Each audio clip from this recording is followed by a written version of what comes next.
আমরা এখন যে স্থানটিতে আছি এটি ফুলগাজীর পূর্ব শ্রীপুর এলাকা। এখানে মোহরী নদীর যে একটি নদী তীররক্ষা বাঁধ রয়েছে, এখানেই কিন্তু 50 মিটারের বেশি এলাকায় ভাঙন ধরে হয়েছে। মূলত এরকম আরো 20টি স্থানে ভাঙন দেখা দিয়েছে, যার ফলশ্রুতিতে মোহরী নদীর যে পানি সেটি লোকালয়ে ঢুকছে এবং লোকালয়ে ঢুকে কিন্তু ফেনীর যে ফুলগাজী এবং পরশুরামের 50টির বেশি গ্রাম কিন্তু প্লাবিত হয়েছে। আমরা দেখাতে চাইবো যে একটি বসতঘর, এখানে এই ঘরটি কিন্তু রাতেও ছিল গতকাল রাতেও কিন্তু এই ঘরটি ছিল, কিন্তু হঠাৎ করেই আকস্মিক যে বন্যার ফলশ্রুতিতে কিন্তু এই ঘরটি নিয়ে যায়। স্থানীয় আলিরাজ এবং আলী আশরাফ নামে দুজনের এই যে গর্ভসতী কিন্তু মুহূর্তেই বিলীন হয়ে যায়। এই শুধু এই ঘরটি নয়, এই এলাকায় কিন্তু আরো 1 থেকে 1.5 শতাধিক গর্ভসতী কিন্তু ঝুঁকির মধ্যে রয়েছে। সব মিলিয়ে এই যে ফেনী এবং ফেনীর ফুলগাজী এবং পরশুরামের যে বন্যা পরিস্থিতি সেটি ক্রমাগত খারাপ হতে শুরু করেছে।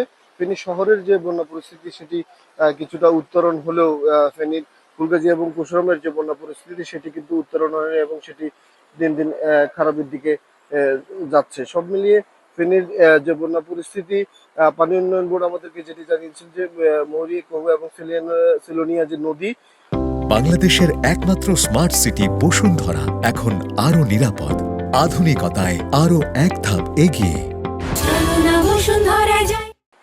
নদীর পানি এখন বিপদসীমার 60 সেন্টিমিটার উপর দিয়ে প্রবাহিত হচ্ছে, যেটি সকালে 130 সেন্টিমিটার উপর দিয়ে প্রবাহিত ছিল। এই অপরদিকে বৃষ্টির যে পরিমাণ গত কালকে যেটি 440 মিলিমিটার হয়েছিল 24 ঘন্টা, সেটি এখন নেমে এসেছে 198 মিলিমিটারে। পানি উন্নয়ন বোর্ড যেটি বলছেন যে বৃষ্টি যদি কম হয় তাহলে ফেনীর যে বন্যা পরিস্থিতি সেটি কিছুটা কমে যাওয়ার এবং সেটি উত্তরণের সম্ভাবনা তারা দেখছেন। অপরদিকে স্থানীয়রা আমাদেরকে যেমনটি জানিয়েছেন যে এই যে প্রতি বছর মৌরি, কহু এবং সিলোনিয়া নদী পাড়ের যে বন্যা পরিস্থিতি সেটি প্রতি বছরই মানুষদেরকে দুর্ভোগ পোহাতে হয়। সেটির কারণ হিসেবে স্থানীয়রা যেটি বলছেন যে মৌরি, কহু এবং সিলোনিয়া নদী পাড়ের যে তীররক্ষা বাঁধ রয়েছে, এই ভূর বাঁধটির কারণে কিন্তু তারা ভোগান্তির শিকার হন এবং তাদেরকে এই বন্যায় ভাসতে হয় এবং পানি উন্নয়ন বোর্ডের যে কাজের যে অনিয়ম এবং দুর্নীতি, সেই অনিয়ম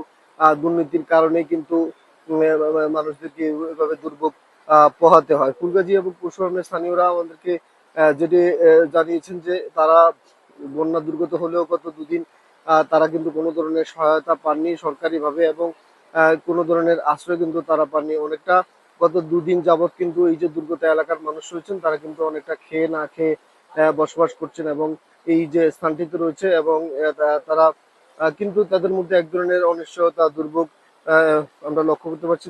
দেখতে পাচ্ছেন যে বাঁধের পাশে কিন্তু কিছু লোকজন অপেক্ষা করছে, যারা কিন্তু একটু ত্রাণ অথবা একটু সহায়তার জন্যই অপেক্ষা করছে, কিন্তু তাদের কাছে কোনো ধরনের ত্রাণ পৌঁছেনি। তো এই ছিল ফেনীর ফুলগাজীর পূর্ব শ্রীপুর এলাকা থেকে আমাদের কাছে সর্বশেষ। সোলাইমান আজারি, ডালিম, বাংলা নিউজ 24.com।